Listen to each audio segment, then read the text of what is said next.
to the, we're 810? 810th council round. And of course, we are the Infatigable Lifestyle and Community Committee.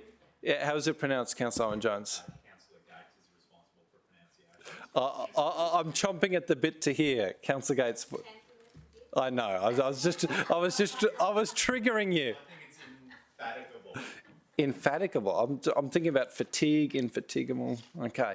We'll look up that a bit later. But in any case, councillors, welcome to our meeting. It's a cracking day. It's a cracking agenda as well. I'm sure Councillor Castro. Oh, he's here.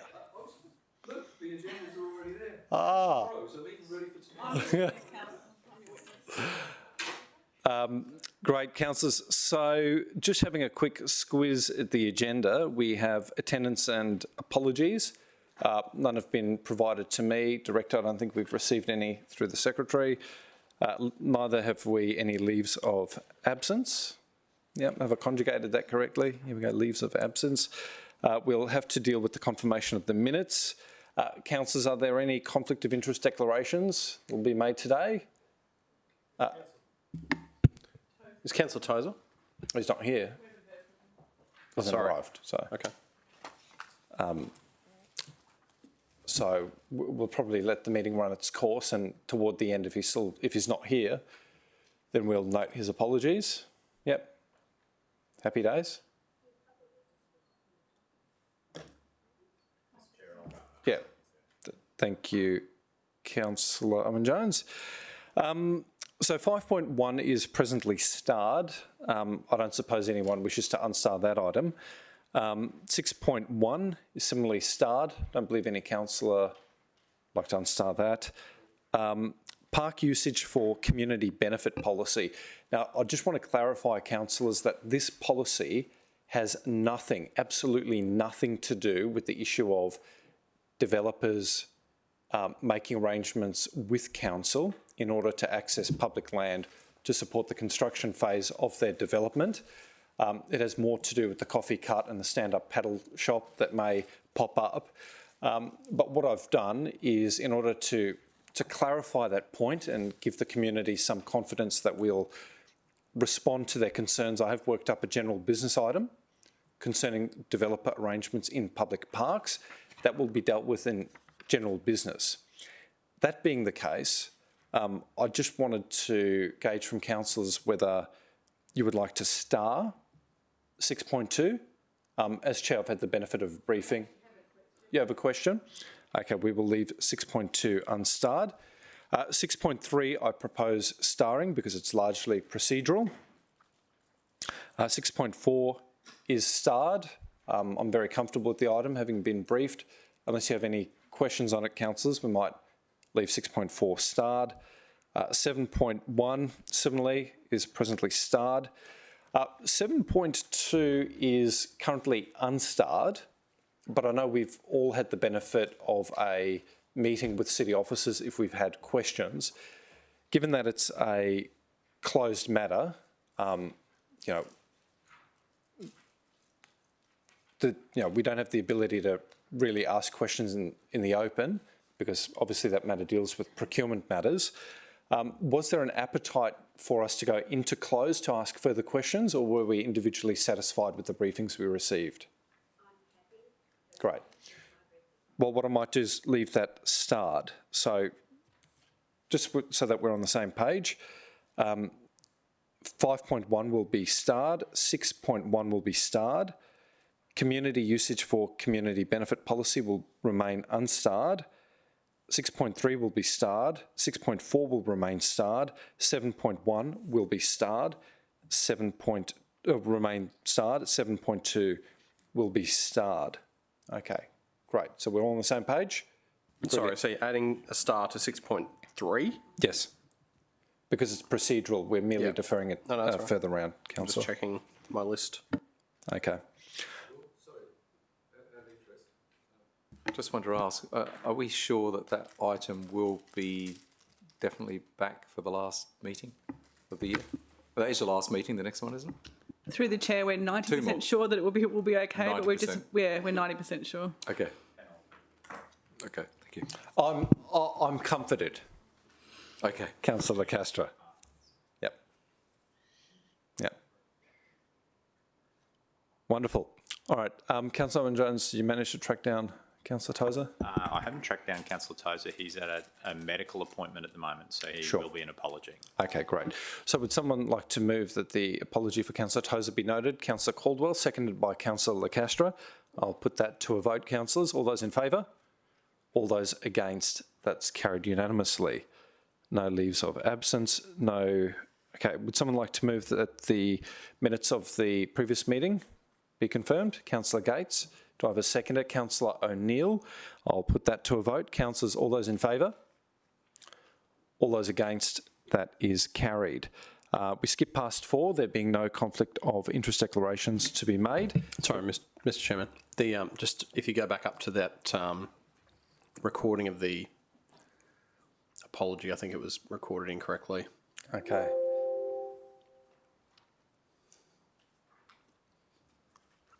That leave of absence. So I think it was moved by me and seconded by Councillor Lacastre for the apology of Councillor Tozer. Tozer to be noted, yep.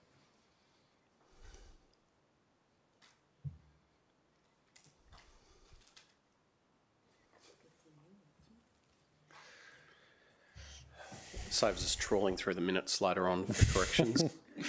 We wouldn't want to waste a minute.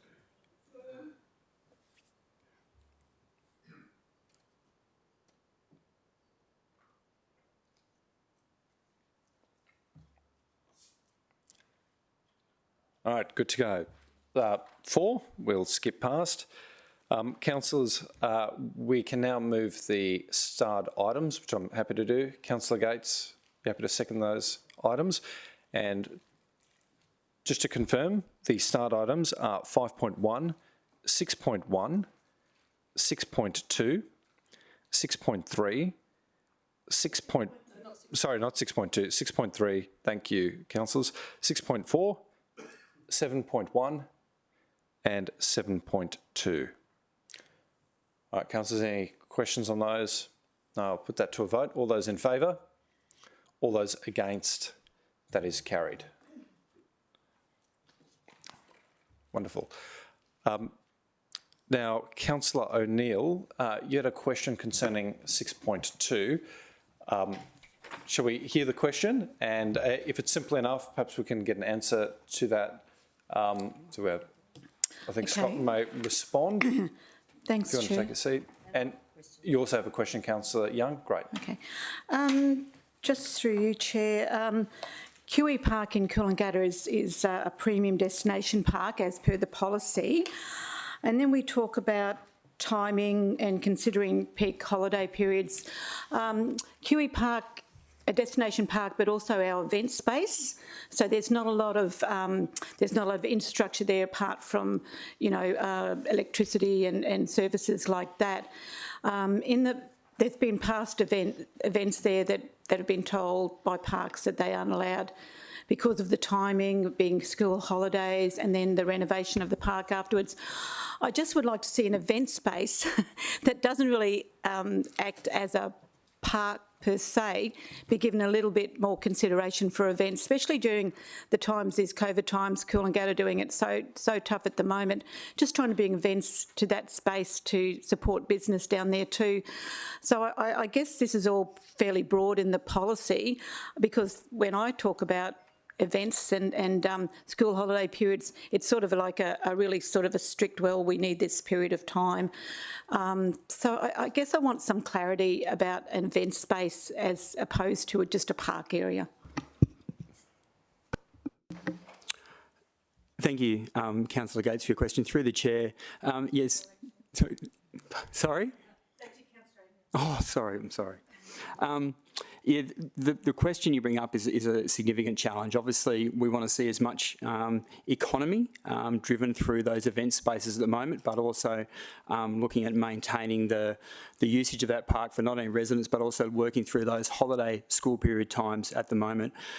As we work through the process at the moment, we've actually informed our guys to say, listen, you know, the last 2 years have been really quite terrible and we need as many events as we can, and look, let's be honest, grass can be repaired and we can manage those sorts of things. So as far as actually designating that as an event space per se to be always utilised in that way, I'd probably have to take that on notice and figure out how we can best look at that for you. Thank you. Just to let you know, I know that it's encouraged through events that they choose outside school holiday time, but what comes up all the time is especially if talking about music events, some of these artists are really quarantined as to what time frame they can spend in Queensland and doing events there. So sometimes we're at their mercy as well. So, and I just think that we need to consider that more. But yeah, I'm happy with your response. Thank you. And just to tease that out further, so under this policy, city officers can exercise some discretion, right, administratively. If there was some internal feedback around the need to support the events industry, as we do from time to time with funding, that would be considered by city officers. Yeah. Director? So through the chair, I think Councillor Neil, in the exact space that you and I have talked about, we know that park well, but, you know, we have exercised our discretion. So I think, you know, we've overturned a couple of decisions in the past to make sure that we can get those festivals there, and we'll always continue to work with you to make sure we can do that. So we're trying to find a balance between the community not having all the cladding up and all the fencing up, or, you know, for extended periods of time, but also making sure that you're getting the key events up in that space and also the community can access it. So I think we're starting to find a better balance than what we have in the past. Yeah, and through the chair, thank you, Director, and that was why I never supported the carnival being there for 6 weeks during the Christmas holiday period. Councillor Young. Thank you, Chair, and possibly through to Tony. My question is more to do with the right of use of some of the parks, because I'm just noticing that when you go to a lot of the AGMs for the sporting clubs and that, they're talking about extending their football season, extending their soccer season, and we know that parks are at a premium at the moment within the city, and the growing population, the demand's going to be there. But, you know, what used to be an 18 or 20 week football season is now a 26-week. Well, they're talking of going to a 26-week season. And I don't know whether that comes back to our state bodies as to, like, our football bodies or our soccer or netball or whatever, but it just seems to be that the right of use or the seasons are becoming longer and longer, and I don't know how much weight is put onto that, whether the city can accommodate that going forward. Yeah, great question. Thank you, Councillor Lang. Through the chair, we need to probably get to the bottom of whether or not a lot of that impact was due to COVID.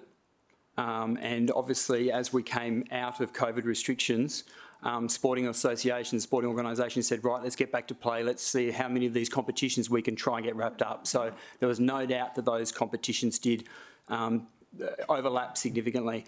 Our officers do liaise with all of the state and the local associations to monitor their seasons and, as best as possible, push back on certain codes to say, well, look, guys, you need to have your football seasons finished by a certain period of time, so we have the time to get things like cricket pitches and those sorts of things ready.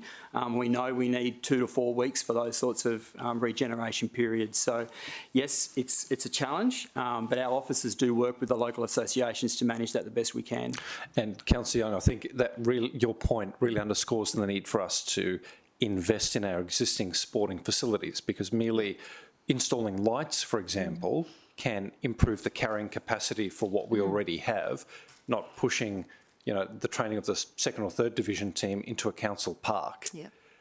So I think when our sport and rec policy comes up, I'd really want to make sure that we've got an investment pipeline to keep sport centred in areas where we have things like toilet blocks, for example. Correct. Yeah. Rather than in parks where we don't have it and we're squeezing out members of the community. So, Director, if you could. reflect on that maybe? Yeah, so through the chair, I think the other thing we're trying to do, Councillor Young, is actually expand vertically. So we're trying to get the older kids to play later, so try and squeeze that week in so we do have that maintenance period, you know, for their insurance as much as anything in terms of making sure that ground's not too hard. So I think we are absolutely trying to put our foot down in terms of having those maintenance periods, but there's a lot of pressure from going into the next sporting season to try and that they want to start earlier as well. So an absolute battle really in terms of trying to make sure that we can have that maintenance period. And Yeah, please, Councillor Young. And following on from our bus trip the other day up Yeah. to the new facilities and up there at the northern end of the coast, the impacts to the current arrangements with right of use. So I noted on the day how you're talking about we're going to have a manager in there who's going to basically be looking after the booking side of things and the maintenance on the park and all that sort of thing. And I think with our bigger parks, I think not unlike Broadwater Parklands, and I know in time it will end up at, hopefully, end up at Pizzey as well. But I just think that we need to collectively be looking at where our bigger facilities are as having that core management done by the city so that we're not stretching out the use of seasons or the use of demand on those grounds, because I know Pizzey Park's got 10 to 15,000 kids a week going through there, and it's managed by all the individual groups, and it's all the individual groups who are coming in who are expecting, demanding, wanting delivered, but realistically, and I know we're not far off appointing someone from what we talked about in the last budget, but I actually think the whole management of the precincts that size needs to be looked at probably sooner rather than later, so that we're not going to end up with too many players in that forum and having to deal with a lot of, I guess, angst going forward. Yeah, great observation. And as you say, particularly with something like Pizzey Park, it would probably work really well when everyone's getting on, but with more pressure, you might have user groups ending up in conflict. So to have that management approach, I think is an excellent way forward. So, Director, would that be something contemplated, not precinct specific, but would that be something we'd be looking at in that sport and rec plan? Yes, so sort of through the chair, management so yeah, with models? the sport and rec plan, absolutely. I think the other thing that will be the trigger for that in Pizzey Park, Councillor Young, is events. When you have an event space there and you're trying to coordinate events with sporting groups, et cetera, that it would trigger something like that. And maybe for some of the smaller parks that are got a lot of high use, then you could look at clusters. So maybe you wouldn't have one officer for a park. Pizzey would be different because it's so big, but you might look at clusters in terms of officers managing those in clusters in a different way than they do now. And Yeah, please. and I think that is an ideal situation going forward, because I think the conflicts that happen within those spaces are lots of people thinking that lots of groups thinking their sport is the most important, and the city's favouring one over the other, which there's a lot of not a lot, but there is quite a bit of conflict at Pizzey, with certain groups thinking that perhaps we're doing a skate park, so it's benefiting, whereas we haven't got let's say a running track or something like that, which we're having several meetings on now with your team, which is great, but it's just, and we spent the money on the pool, but you're not spending, so we've got a lot of that in-house sort of developing there, and I'd like to try and avoid that going forward by, having somebody looking at it long term. Here. Thank you. Councillor Taylor. Thank you, and I just want to reinforce what Councillor Young's saying. Obviously, the usage is becoming a struggle in all sports, and I think the challenge is also maintaining the levels of the grounds. So as much as we're trying to stay on one field, individual clubs are actually having troubles between their own organisations, with women, seniors and the juniors in relation to usage of the sportage. But the extended time frame being used is not only affecting other sports overlapping, it's the actual maintaining of those actual fields as well. So it's something we do need to understand. There's a few sporting grounds in only particular areas that I've always been in, that there's other areas of parkland, but it's going to be that challenge of how often do we use those parklands or maintain the actual sites we've got as well. Councillor Young, were you pretty comfortable with where we've landed policy-wise, given some of the pressures you've identified. And I'm cognizant of the fact that a sporting ground's different from a park. But do you see any inherent issues, or maybe did you want to take some further questions offline between now and full council? Yeah, just want to make sure we've got the right policy settings there, because I think we all want to see as much utilisation of these spaces as possible and to minimise opportunities for conflict, right? Yeah. Wonderful. So between now and council, if you can reflect on that. Councillors, were there any further questions, or would someone like to move the recommendation? Councillor Castro, you happy to move it? Seconded by Councillor Caldwell. Councillors, I'll put that to a vote because I don't suspect that there are any speakers against it. Councillor Castro, did you want to share some comments? No, I just think it's timely to update the policy. I think it's very, very thorough. I had a few issues, and I've read through, and all the issues that I have look like they've been addressed. So I think everyone seems to be pretty happy with it. So that's good. Thanks, Councillor Castro. And, I'd just like to flag as chair that city officers have actually done an incredible body of work to untangle a mess of policies. I mean, just have a look at part 2 there, that the following existing parks usage policies be retired, A, B, C, D. What they've actually done is they've streamlined the way that we deal with the community and provided what I think is a better process and a more transparent process to the way that we deal with those who want to make use of public space. It's not easy trying to reconcile different objectives from old policies, but city officers have done a great job. So as chair, I'd just like to single out the team, and Scott, I know you've led that process, so well done. Councillors, I'll put that to a vote. All those in favour? All those against? That is carried. Wonderful.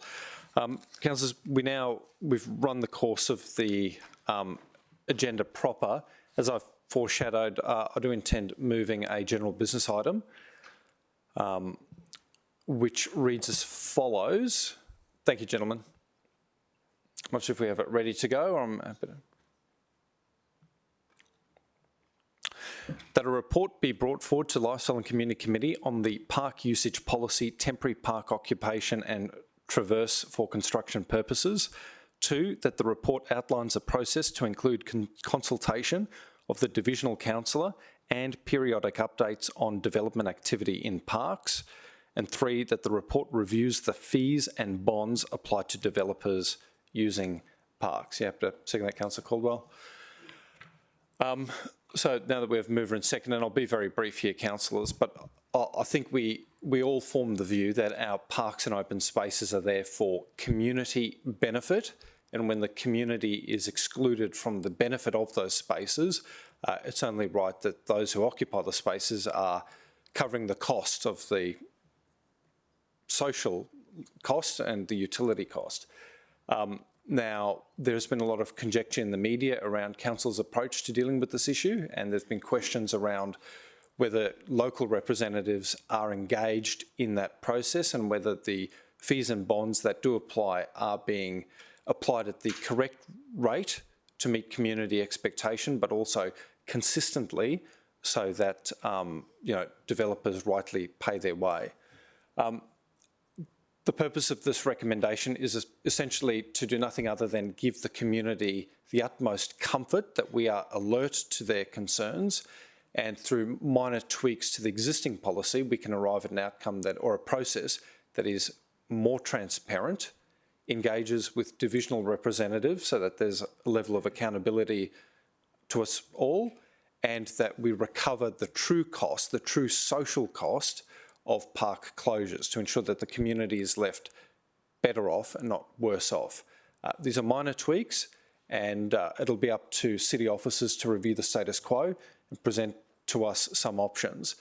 But hopefully this lances the boil, and we have an opportunity to let city officers review the process and get on with restoring some order and equity to our public open space around construction sites. That's the motion. I've opened debate, and I'm happy to take some questions from Councillor Taylor, then Councillor O'Neill. It's not questions. I just wanted to give feedback, and I'm really thankful for bringing this to the general business today. I think it's really important we understand we've just spoken about open parks and sporting grounds that we don't have enough at the moment with a growing city. We've also spoken about events areas where we maintain that these parks are kept open. So even when we do have events, they're short-term activations that are open fairly quickly for the public to use.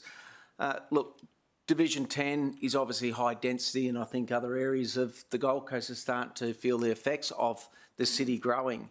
And one thing that I did do recently was in the middle of Broadbeach, sit on a new development and look outside and said to the people that was there, which was a family member, you know, we may not always have these views, but we just come from a run down the park.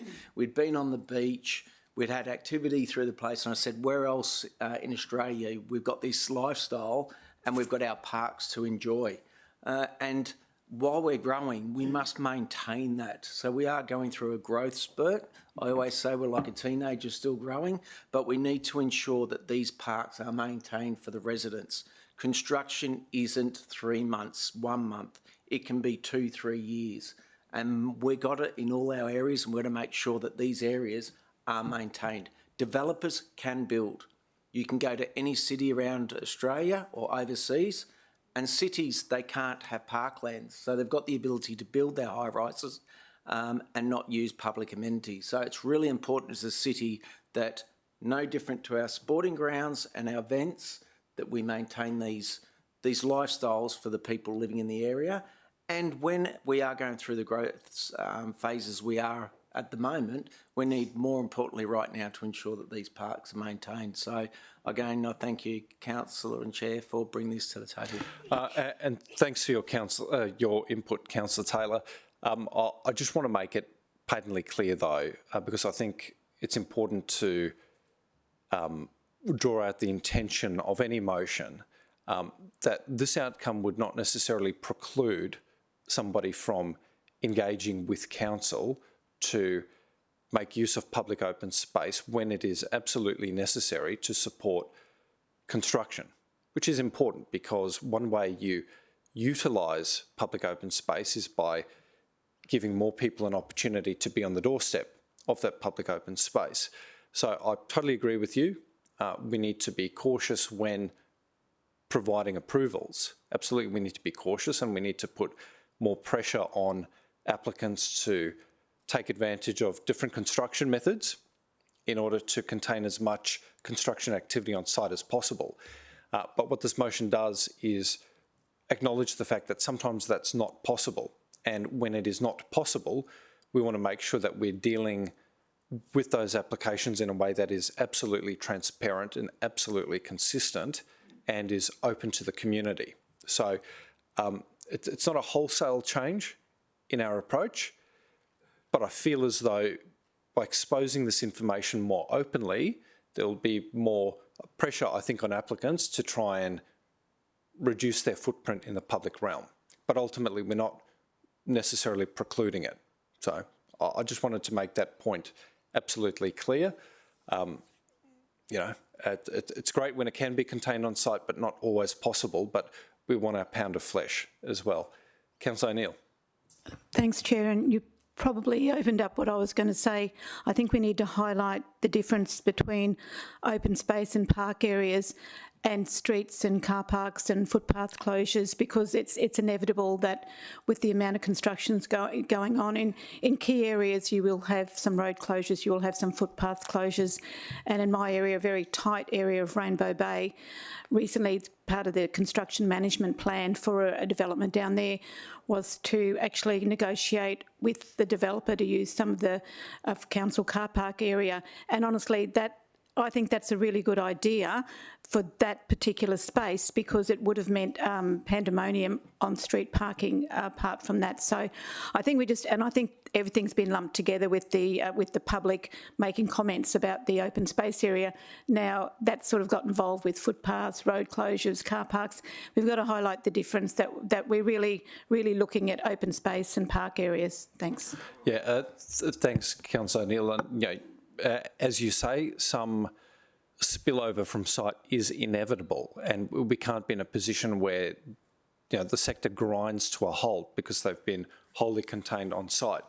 But I think if we can develop a revised policy that better quantifies the cost to a community for that closure, then we can structure some fees and charges that capture those costs and perhaps gives us as local representatives an opportunity to explain to our community that a small partial closure for a particular period of time may lead to embellishments and upgrades that actually lift the recreational carrying capacity of a park over time. But my view is that the community, in the absence of regular reporting, probably does not understand how that revenue is collected, at what rate, and for what ultimate purpose. So I think that this strikes a good balance between putting pressure on applicants to reduce their footprint, acknowledges the fact that they can't be eliminated from the public space in every case and altogether, but if that were to happen, that we're going to recover the social costs in a way that allows us to reinvest in our public open space. And that should give any fair-minded Gold Coaster some comfort. Councillor Taylor. Thank you. And look, I'm understanding this is talking about open space, and we understand that there's going to be roads and most probably some car parks as well. And the longer a developer takes to build because of not having access, it's going to impact the community. But it would also be good to actually understand open transparency is always an important thing. But like we do in events, we do have designated parks that we know and the community may know what can and can't be used. Particularly at the moment, as we can see what's happening in Main Beach, no one knows the actual areas around. So whether that's something that can be also discussed or looked at, part of the policy, that the community have got a clear understanding of what are public areas that shouldn't be touched on, and other areas that, yes, we've kept that in mind. Yeah, like in our park usage policy, there was a hierarchy of parks, and perhaps when, there's a proposition for a high-profile park which provides significant social and recreational opportunity, if that's in the crosshairs, perhaps there's a different fee or charge that's applied, and maybe that will prompt a proponent to think about some alternatives. I think all of that will be borne out by the review, Director. Yeah, and I don't want to prejudge it either, because I think one of the things that can be done is an analysis of how other local government areas handle this issue.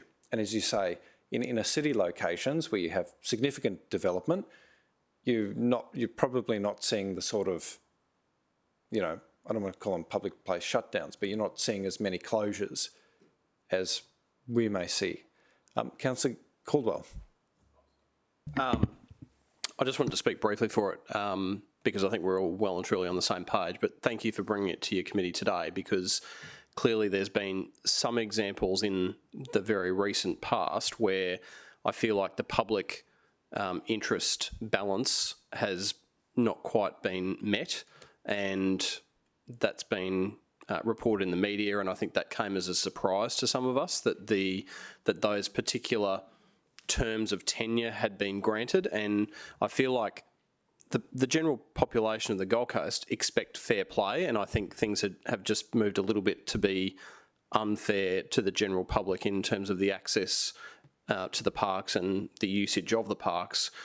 We've seen examples at Cable Park, at Main Beach, and what happened in Rudd Park, for example, at Burleigh, where and now near the Southport Surf Club, where we've got entire sections of the park closed down for very long periods of time, and there needs to be complete transparency about how that decision's being arrived at, what the trade-off is for the community in the longer term, and I'm particularly interested because I want to make sure that we're sending a clear message to the development sector that they need to do better, because the community expectation is that they do better in this space. So hopefully this review will give them a trigger to rethink how they go about doing their business, because it clearly, I think the balance has slipped a little bit too much into their favour.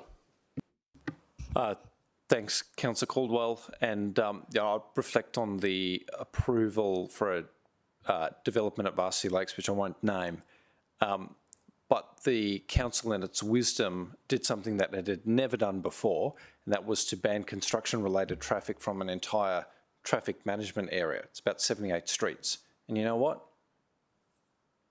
The development's unfolding and there's no construction activity, like construction vehicles, not even a delivery vehicle in the street. So, yeah. Councillor Gates. Sorry, I'm interested. Was that as part of a condition placed on a development application that went to city planning? Yes. Great. And so by maybe council. we need to be more mindful in that forum as well about how we condition development into the future. Yeah, well, it's standard conditions that put more pressure on developers would be a good start, you know. So I know, I think it was in the term of the former council, I had a GB through TNI that looked at construction-related traffic around development, and as a council we considered standard conditions back then. I'm only labouring under the assumption that those were ultimately adopted, but I'm going to pull out that report and take a second look. And if they need to be tightened up with respect to footpath closures and what have you, then let's take a fresh look. But yeah, here with parks, I think this review is probably the most urgent priority for the community at the moment. Councillors, any further questions, comments? No, I'm happy to put that to a vote then. All those in favour? All those against? That is carried. Councillor Gates, do you have a GB? No, I've had a conversation with the officers offline and the information that we are seeking will be provided. So happy with that. They're going to pony up? They're going to pony up. Awesome. Awesome? Awesome. Did you say awesome? So good. Councillors, any further general business items? Chomping. No. I'll leave it at that. The meeting is now closed at 1:39. Have a great day.